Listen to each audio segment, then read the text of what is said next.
ஓம் சாந்தி. Baba எல்லாத்திலயுமே variety கொடுக்கணும்னு சொல்லியிருக்கிறாரு. ஞானத்தை சொல்லும் விதமாக இருந்தாலும் சரி, இல்ல யோகத்துல கூட வெரைட்டியா நீங்க பண்ணலாம், இன்னோவேட்டிவா பண்ணலாம் அப்படின்னு சொல்லியிருக்கிறாரு. வெறும் ஆத்மா ஆத்மான்னு நினைக்க வேண்டியதில்ல.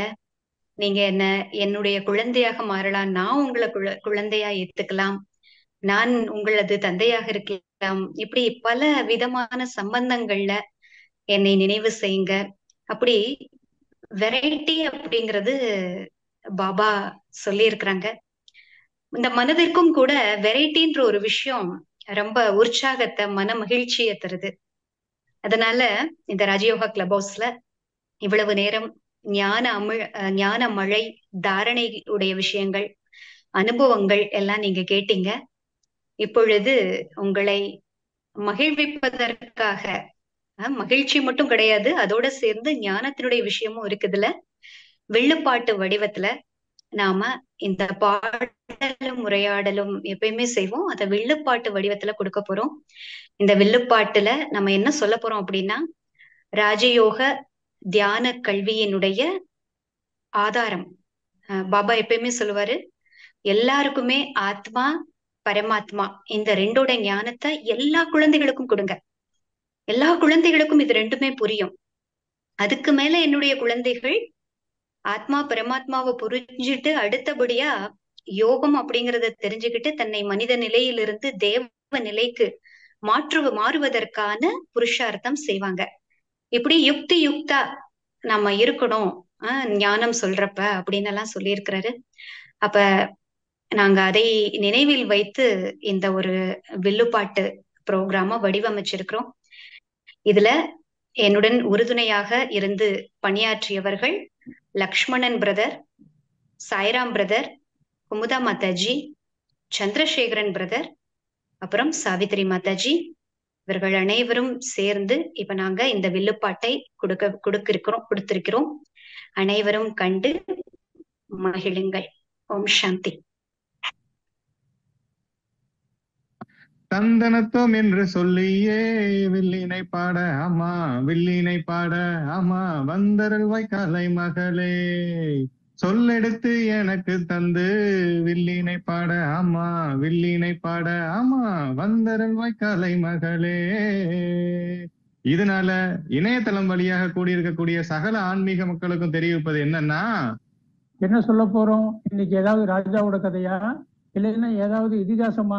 என்ன கதை சொல்ல போறோம்? அதுக்குள்ள என்ன அவசரம் ஓய்? இப்போ நாம கேட்க போற கதை வெறும் ராஜா கதை இல்ல, ராஜாவுக்கெல்லாம் ராஜா ஆக்குற கதை. ராஜாவுக்கெல்லாம் ராஜா கதையா? ராஜாவோட அப்பா கதைய சொல்ல போறீங்களா? வெறும் ராஜாவோட அப்பா பத்தின கதை இல்ல, இந்த உலகத்துக்கே அப்பாவா இருக்கவரோட ஒரு உண்மையான கதை. ஆமா, கதை கேளு கதை கேளு ஆத்மா கதை கேளு, கதை கேளு கதை கேளு பரமாத்மாவின் கதை கேளு. இது கட்டு கதை இல்ல, உட்டு கதை இல்ல, மொத்த உலகத்தின் கதை பாரு. இது கட்டு கதை இல்ல, உட்டு கதை இல்ல, மொத்த உலகத்தின் கதை பாரு.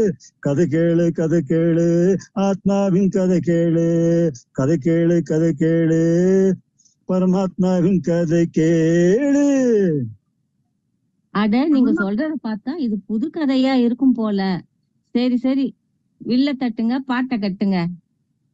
ஆமாப்பா, இது நம்ம பத்தின கதை, ஆத்மா பத்தின கதைன்னு சொல்றீங்க. இந்த உலகத்துல பெரிய பெரிய ஞானிகள் எல்லாம் தான் யாருன்னு தேடல செஞ்சுட்டு இருக்காங்க. நீ சொல்றத பார்த்தா இது பொதுவான விஷயம் போல இருக்கு. ஒருவேளை இந்த பாட்டும் கூட அத பத்தி தான் பாடியிருப்பாங்களோ? உன்னை அறிந்தால் நீ உன்னை அறிந்தால் உலகத்தில் போராடலாம், உயர்ந்தாலும் தாழ்ந்தாலும் தலை வணங்காது நீ வாழலாம். நீ உன்னை அறிந்தால் நீ உன்னை அறிந்தால் உலகத்தில் உயர்ந்தாலும் தாழ்ந்தாலும் தலை வணங்காது நீ வாழலாம். சரியா சொன்னீங்க போங்க. உண்மையிலேயே நம்ம யாருன்னு தெரிஞ்சுட்டா இந்த உலகத்தையே ஜெயிச்சிடலாம். உண்மையிலேயே நம்ம யாருன்னு தெரியுமா? உன்னை தெரியுமா, உன்னை தெரியுமா, நீ சிரித்து பழகி பிறந்து வளரும் ஆத்மா என்று தெரியுமா, உந்தன் உண்மை நிஜத்தை நமக்கு உணர்த்தும் இறைவன் பற்றி தெரியுமா?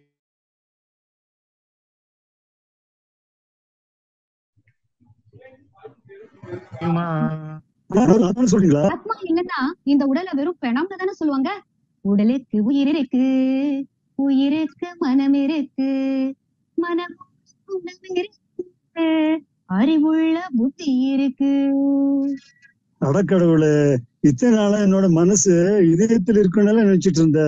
அப்ப மனசு ஆத்மாவிலே இருக்கு. அட, மனசு இதயத்துல இருக்கும்னும் புத்தி மூளையில இருக்கும்னும் தான் ரொம்ப பேரு நினைச்சுக்கிட்டு இருக்கிறாங்க. ஆனா இது ரெண்டுமே ஆத்மாலதான் இருக்கோய். அட இருங்க இருங்க, இன்னும் மனசை பத்தியே முழுசா விளங்கல, அதுக்குள்ள புத்திக்கு தாவறீங்களே. இது கூட பாட்டு இருக்கு.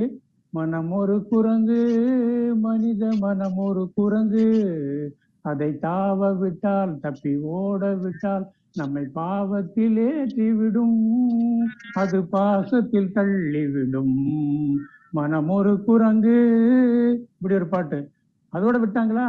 நினைக்க தெரிந்த மனமே உனக்கு மறக்க தெரியாதா, பழக தெரிந்த உயிரே உனக்கு விலக தெரியாதா, உயிரே விலக தெரியாதா, இப்படியும் பாடி வச்சிருக்காங்க. அப்புறம் பாருங்க, கண் போன போக்கிலே கால் போகலாமா, கால் போன போக்கிலே மனம் போகலாமா, மனம் போன போக்கிலே மனிதன் போகலாமா, மனிதன் போன பாதையை மறந்து போகலாமா, இப்படி பாடி இருக்காங்க. இப்படி மனசு பத்தி ஏகப்பட்ட பாட்டு பாடி இருக்காங்க. இருந்தாலும் தெளிவு கிடைக்கலையே. அது மட்டும் இல்ல, மனசு புத்தி அப்படிங்கிறது எனக்கு புத்திய பத்தி ஒரு பாட்டு நினைவுக்கு வருது. புத்தியுள்ள மனிதரெல்லாம் வெற்றி காண்பதில்லை, வெற்றி பெற்ற மனிதரெல்லாம் புத்திசாலி இல்லை, புத்திசாலி இல்லை. மனச பத்தியும் புத்தி பத்தியும் பாட்டா பாடி தள்ளிட்டோம். இருந்தாலும் நீங்க சொன்னதுல இருந்து ஒண்ணு மட்டும் விளங்குது. இந்த புத்தியும் மனசும் ஆத்மாவிலதான் இருக்கு. அத எப்படி வேறுபடுத்தி பாக்குறதுன்னு சொன்னா தெளிவா விளங்கும். அதுவும் ரொம்ப சிம்பிள் தான். மனசு எண்ணங்களை உருவாக்கக்கூடியது. அது எப்பவும் எது பிடிக்கும் எது பிடிக்காதுன்னு பார்த்து பிடிக்கிற பக்கம் சாஞ்சுக்கும். புத்தி மனசு உருவாக்கிய எண்ணங்களை சீர்தூக்கி பார்த்து எது நல்லது எது கெட்டதுன்னு சொல்லும். அவ்வளவுதான். இப்ப உங்களுக்கு புரியுதா? நல்லா புரிய வச்சீங்க ஓய். இவ்வளவுதானா? வேற ஏதாவது இன்னும் ஆத்மாவில் இருக்கா? அந்த பாட்டுல பழக தெரிந்த உயிரே உனக்கு விலக தெரியாதா சொல்லியிருக்காங்களே, அதை பத்தி கொஞ்சம் சொல்லுங்களேன். ஆமாங்க, மனசு எண்ணங்களை உருவாக்கி அத புத்தி சீர்தூக்கி பார்த்து சரி தப்புன்னு சொல்லியும் இந்த மனம் போற போக்குல போற பழா போன மனிதன் மயக்கத்துல மதி இழக்குறாங்க. புத்தி சொல்ற பேச்சு கேட்காம மனசு உருவாக்குற மாயையில மாட்டிக்கிட்டு தவிக்கிறான். அதத்தான் சுகம்னு வேற நினைக்கிறான். அதுவே பழக்கமாயிடுது. தொட்டில் பழக்கம் சுடுகாடு மட்டும்னு அதனாலதான் சொல்றாங்க. இனிமே நம்ம காரியம் செய்யறப்ப என்ன பண்ணணும் தெரியுமா? நினைக்கணும் நினைக்கணும் ஆத்மான்னு நினைக்கணும், மறக்கணும் மறக்கணும் இந்த உடலை தான் மறக்கணும், நினைக்கணும் நினைக்கணும் ஆத்மான்னு நினைக்கணும். ரொம்ப நல்லா சொல்லிட்டீங்க. நம்ம எல்லோரும் ஆத்மான்னு சொன்னீங்க. அதுக்கும் பரமாத்மாவுக்கும் என்ன தொடர்பு? பிள்ளைக்கு தந்தை ஒருவன், நம் எல்லோருக்கும் தந்தை இறைவன். நீ ஒருவனை நம்பி வந்தாயோ, இல்லை இறைவனை நம்பி வந்தாயோ?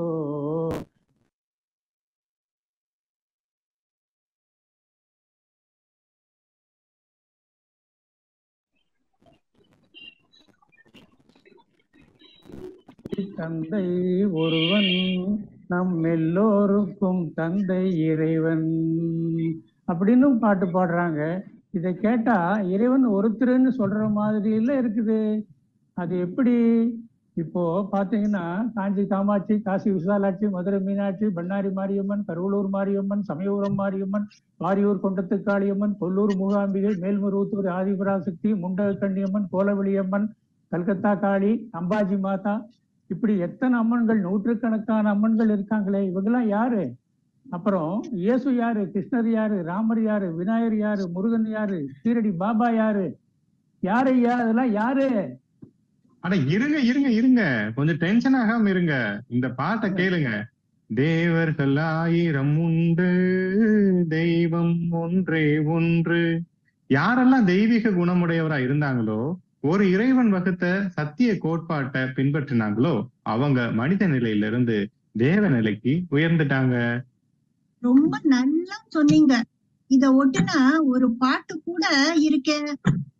மனிதன் என்பவன் தெய்வமாகலாம், மனிதன் என்பவன் தெய்வமாகலாம், மனிதன் என்பவன் தெய்வமாகலாம்.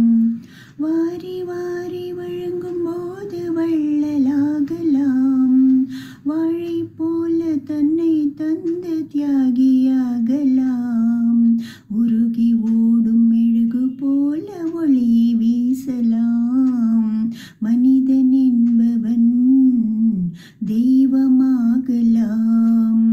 வாரி வாரி வழங்கும் போது வள்ளலாகலாம், வாழை போல தன்னை தந்த தியாகியாகலாம், உருகி ஓடும் மெழுகு போல ஒளி வீசலாம், மனிதன் என்பவன் தெய்வமாகலாம், தெய்வமாகலாம்.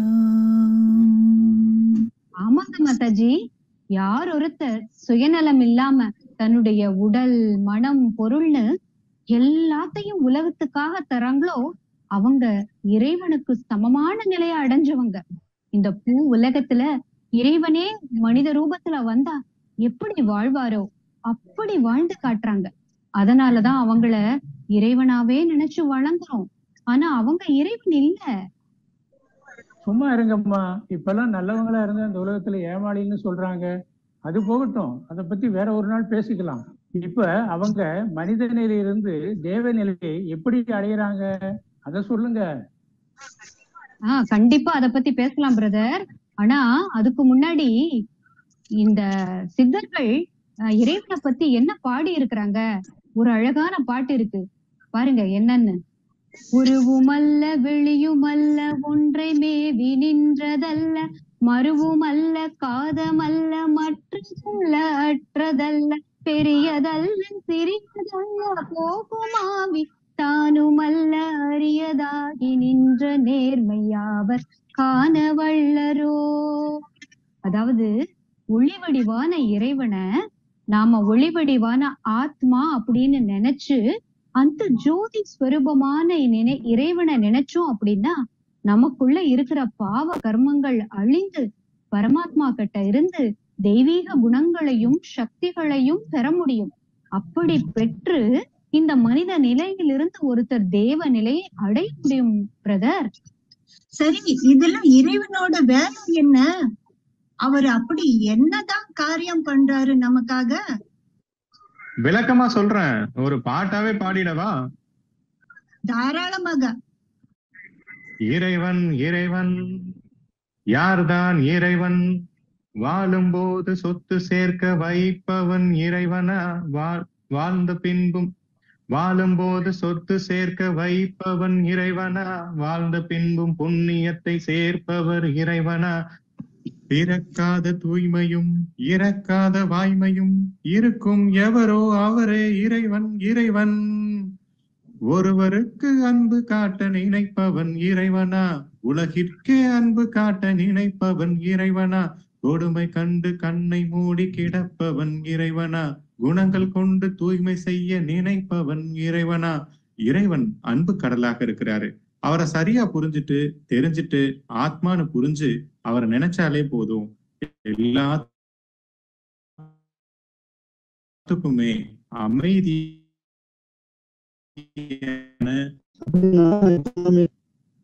அவன் அசைந்தால் அசையும் அகிலமெல்லாமே. சிவனை அறிவாய் ஞானம் பெறுவாய். சிவனை அறிவாய் ஞானம் பெறுவாய். அது மட்டும் போதுமா? ஆஹா இறைவன், ஆஹா இறைவன், நல்ல இறைவன், நல்ல துணைவன், உங்கள் இறைவன், உங்கள் துணைவன். நீ புதுமையானவன், உலகை புரிந்து கொண்டவன், நல்ல உண்மை புரிந்து மனதை கொடுத்து அன்பில் வாழ்பவன். தேடலாம், நாடலாம், அனைவரும் கூறலாம், உலகை சொர்க்கமாக்கலாம். இறைவன் தேர்வு செய்ய இங்கு யாரும் உணர்ந்து கொள்ள அந்த உறவை கொண்டு மனித இனத்தை மாற்றி அமைக்கலாம். இறைவனை மதிக்கலாம், உடலையே மறக்கலாம், ஆத்மாவை நினைக்கலாம். ஒரு சொர்க்கம் கண்டோமே, அது சிலிர்க்க கண்டோமே, அந்த அழகு என்ன அழகு என்று மயங்கி நின்றோமே. வானிலே ஒரு நிலா, இறைவனின் திருவிழா, இறைவன் அன்பை பொழியலாம். அவர் அருகில் வந்து பழக நான் வேளுகை போல உருக. இறைவன் பொழிய பொழிய ஞானம் எடுத்து எனக்கு தந்தானே. இறைவனை நினைக்கலாம், உடலையே மறக்கலாம், உலகை சொர்க்கமாக்கலாம். அது சரி, அப்ப இறைவனை நினைச்சா உலகத்தையே சொர்க்கமா மாத்தலாம்னு சொல்றீங்க. அப்ப வாங்க இப்பவே இறைவனை நினைக்கலாம், சொர்க்கத்துக்கு போகலாம்.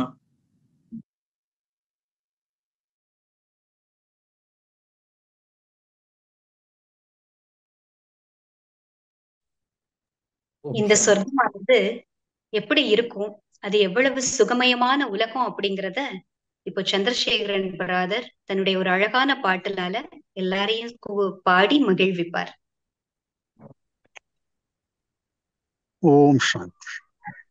ஆனந்தம் ஆனந்தம் ஆனந்தம் ஆனந்தம் ஆனந்தம் ஆனந்தம் ஆனந்தம் ஆனந்தம் ஆனந்தம் சொர்க்க சுகமே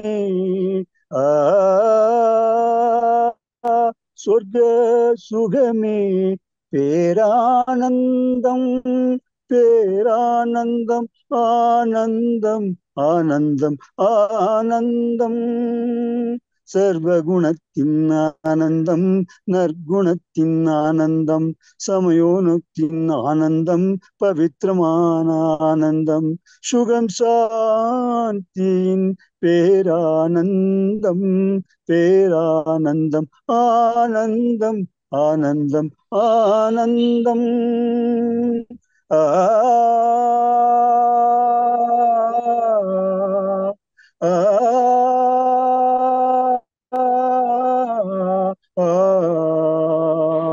chum chum chanana chum chum chanana chum chum chanana chum chum chanana chanana chanana chanana chanana chanana சொர்க்கத்தின் மாளிகை எல்லாம் மின்னுது வைரத்தாலே சொர்க்கத்தின் காலம் மீது சுகம் தரும் இயற்கை சொர்க்க சுகமீது சுந்தர வாழ்க்கை இது சொர்க்கத்தின் தேவனே கண்கவர் அலங்காரம் முத்து வைரம் மாணிக்கம் யாவும் உன் கண்ணில் மின்னுது வைகுந்தம் பாரத தேசத்தின் பழம்பெரும் ராஜ்யம் ஸ்ரீலக்ஷ்மி வாழ் நாராயண பிராந்தியம் சுகம் சாந்தியின் பேரானந்தம் பேரானந்தம் ஆனந்தம் ஆனந்தம் ஆனந்தம் நாளொரு பொழுதும் நலமாய் விரியும் நாளொரு பொழுதும் நலமாய் விரியும் குருராஜ உற்சவம் ஊர்வலமாய் தேவபூமியில் பிறந்திருக்கும் அமர வாழ்வினில் அமுதம் பொங்கிய ஒன்றே தர்மம் ஒன்றே நம்முள் ஒன்றே சேர்ந்து அகமகிழ்வோம். ஒன்றே தர்மம் ஒன்றே நம்முள் ஒன்றே சேர்ந்து அகமகிழ்வோம். தேவதேவியர்கள் ஒன்றாய் கூடி ஆடி மகிழ்ந்திடும் ஆனந்த நடனம் சுகம் சாந்தியின் பேரானந்தம் பேரானந்தம் ஆனந்தம் ஆனந்தம் ஆனந்தம் ஆனந்தம் ஆனந்தம் ஆனந்தம்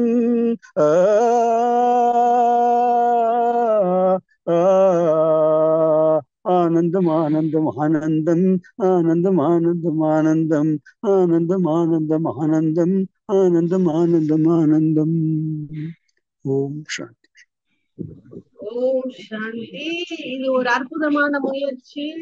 இது ஜூம்ல வந்துட்டு லைவ் ப்ரோக்ராம் வில்லுப்பாட்டு உலகத்திலேயே முதல் முறையாக நமது குழுதான் கொடுத்திருக்குன்னு நினைக்கிறேன். ரொம்ப அற்புதமான முயற்சி. அனைவருக்கும் வாழ்த்துக்களும் நன்றிகளும். அதாவது இந்த வில்லுப்பாட்டு மூலமாக நம்ம என்ன இப்ப கத்துக்கிறோம் அப்படின்னா, தன்னை ஆத்மான்னு உணரணும். ஆத்மான்னு உணர்ந்த நாம பரமாத்மாவை அறிந்து புரிந்து கொண்டு அவரை சர்வ சம்பந்தங்கள்ல இணைக்கணும். இதன் மூலமாக ஆத்மா தூய்மையாகுது. இந்த தூய்மைதான் மனித நிலையிலிருந்து தேவ நிலைக்கு மாத்துது. அந்த தேவ நிலையே ஒரு ஆனந்தம். அத ஒரு அழகான பாட்டுல அந்த ஆனந்தமாய் பாடி நம்மள ஆனந்தத்திற்கு கொண்டுட்டு வந்த சந்திரசேகரன் பிரதருக்கு கொடானு கோடி நன்றிகள்.